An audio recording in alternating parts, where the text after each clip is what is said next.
زمین کے گوشے گوشے کو منور کیے ہوئے ہیں۔ آج تو آلے رسول کو قتل کر کے اپنے بدنہاد اسلاف کو پکار کر انہیں اپنی فتح کے گیت سنانے میں منہمک ہے۔ تو سمجھتا ہے کہ وہ تیری آواز سن رہے ہیں؟ ان قریب تو بھی اپنے ان کافر بزرگوں کے ساتھ جا ملے گا اور اس وقت اپنی گفتار و کردار پر پشیمان ہو کر یہ آرزو کرے گا کہ کاش میرے ہاتھ شل ہو جاتے اور میری زبان بولنے سے عاجز ہوتی اور میں نے جو کچھ کیا اور کہا اس سے باز رہتا۔ اے ہمارے پروردگار، تو ہمارا حق ان ظالموں سے ہمیں دلا دے اور تو ہمارے حق کا بدلہ ان سے لے۔ اے پروردگار، تو ہی ان ستم گروں سے ہمارا انتقام لے اور اے خدا، تو ہی ان پر اپنا غضب نازل فرما، جس نے ہماری عزیزوں کو خون میں نہلایا اور ہمارے مددگاروں کو تہہ تیغ کر دیا۔ اے یزید، تو نے جو ظلم کیا ہے یہ اپنے ساتھ ظلم کیا ہے، تو نے کسی کی نہیں بلکہ اپنی ہی کھال چاک کی ہے، اور تو نے کسی کا نہیں بلکہ اپنا ہی گوشت کاٹا ہے۔ تو رسول خدا کے سامنے ایک مجرم کی صورت میں لایا جائے گا اور تجھ سے تیرے اس گھنونے جرم کی باز پرس ہوگی کہ تو نے اولاد رسول کا خون ناحق کیوں بہایا اور رسول زادیوں کو کیوں در بدر پھرایا، نیز رسول کے جگر پاروں کے ساتھ ظلم کیوں روا رکھا۔ اے یزید، یاد رکھ کہ خدا آل رسول کا تجھ سے انتقام لے کر ان مظلوموں کا حق انہیں دلائے گا اور انہیں امن و سکون کی نعمت سے مالا مال کر دے گا۔ خدا کا فرمان ہے کہ تم گمان نہ کرو کہ جو لوگ راہ خدا میں مارے گئے وہ مر چکے ہیں، بلکہ وہ ہمیشہ کی زندگی پا گئے اور بارگاہ الہی سے روزی پا رہے ہیں۔ اے یزید، یاد رکھ کہ تو نے جو ظلم آل محمد پہ ڈھائے ہیں اس پر رسول خدا عدالت الہی میں تیرے خلاف شکایت کریں گے اور جبرائیل امین آل رسول کی گواہی دیں گے۔ پھر خدا اپنے عدل و انصاف کے ذریعے تجھے سخت عذاب میں مبتلا کرے گا اور یہی بات تیرے برے انجام کے لیے کافی ہے۔ ان قریب وہ لوگ بھی اپنے انجام کو پہنچ جائیں گے جنہوں نے تیرے لیے ظلم و استبداد کی بنیادیں مضبوط کی اور تیری آمرانہ سلطنت کے بساط بچھا کر تجھے اہل اسلام پر مسلط کر دیا۔ ان لوگوں کو بہت جلد معلوم ہو جائے گا کہ ستم گروں کا انجام برا ہوتا ہے اور کس کے ساتھی ناتوانی کا شکار ہے۔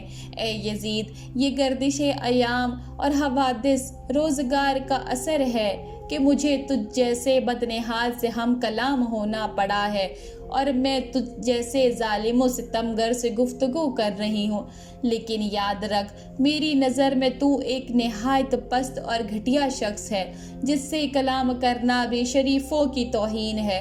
میری اس جرأت سخن پر تو مجھے اپنے ستم کا نشانہ ہی کیوں نہ بنا دے، لیکن میں اسے ایک عظیم امتحان اور آزمائش سمجھتے ہوئے صبر و استقامت اختیار کروں گی اور تیری بد کلامی و بد سلوکی کی میرے عزم و استقامت پر اثر انداز نہیں ہو سکتی۔ اے یزید، آج ہماری آنکھیں اشک بار ہیں اور سینوں میں آتش غم کے شعلے بھڑک رہے ہیں۔ افسوس تو اس بات پر ہے کہ شیطان کے ہم نوا اور بدنام لوگوں نے رحمان کے سپاہیوں اور پاک بازوں کو تہہ تیغ کر ڈالا اور ابھی تک اس شیطانی ٹولے کے ہاتھوں سے ہمارے پاک خون کے قطرے ٹپک رہے ہیں۔ ان کے ناپاک دہن ہمارا گوشت چبانے میں مصروف ہیں اور صحرا کے بھیڑیے ان پاک باز شہیدوں کی مظلوم لاشوں کے ارد گرد گھوم رہے ہیں اور جنگل کے نجس درندے ان پاکیزہ جسموں کی بے حرمتی کر رہے ہیں۔ اے یزید، اگر آج تو ہماری مظلومیت پہ خوش ہو رہا ہے اور اسے اپنے دل کی تسکین کا باعث سمجھ رہا ہے تو یاد رکھ کہ جب قیامت کے دن اپنی بدکاری کی سزا پائے گا تو اس کا برداشت کرنا تیرے بس سے باہر ہوگا۔ خدا عادل ہے اور وہ اپنے بندوں پر ظلم نہیں کرتا۔ ہم اپنی مظلومیت اپنے خدا کے سامنے پیش کرتے ہیں اور ہر حال میں اسی کی عنایت اور عدل و انصاف پر ہمارا بھروسہ ہے۔ اے یزید، تو جتنا چاہے مکر و فریب کر لے اور بھرپور کوشش کر کے دیکھ لے، مگر تجھے معلوم ہونا چاہیے کہ تو نہ تو ہماری یاد لوگوں کے دلوں سے مٹا سکتا ہے اور نہ ہی وحی الہی کے پاکیزہ آثار محو کر سکتا ہے۔ تو یہ خیال خام اپنے دل سے نکال دے کہ ظاہر سازی کے ذریعے ہماری شان و منزلت کو پالے گا۔ تو نے جس گھنونے جرم کا ارتکاب کیا ہے، اس کا بدنما داغ اپنے دامن سے نہ دھو پائے گا۔ تیرا نظریہ نہایت کمزور اور گھٹیا ہے۔ تیری حکومت میں گنتی کے چند دن باقی ہیں۔ تیرے سب ساتھی تیرا ساتھ چھوڑ جائیں گے۔ تیرے پاس اس دن کی حسرت و پریشانی کے سوا کچھ بھی نہ بچ پائے گا جب منادی ندا کرے گا کہ ظالم و ستمگر لوگوں کے لیے خدا کی لعنت ہے۔ ہم خدائے قدوس کے بارگاہ میں سپاس گزار ہیں کہ ہمارے خاندان کے پہلے فرد حضرت محمد مصطفیٰ صلی اللہ علیہ وآلہ وسلم کو سعادت و مغفرت سے بہرہ مند فرمایا اور امام حسین علیہ السلام کو شہادت و رحمت کی نعمتوں سے نوازا۔ ہم بارگاہ ایزدی میں دعا کرتے ہیں کہ وہ ہمارے شہیدوں کے ثواب و اجر میں اضافہ و تکمیل فرمائے اور باقی سب افراد کو اپنی عنایتوں سے نوازے۔ بے شک خدا ہی رحم و رحمت کرنے والا اور حقیقی معنوں میں مہربان ہے۔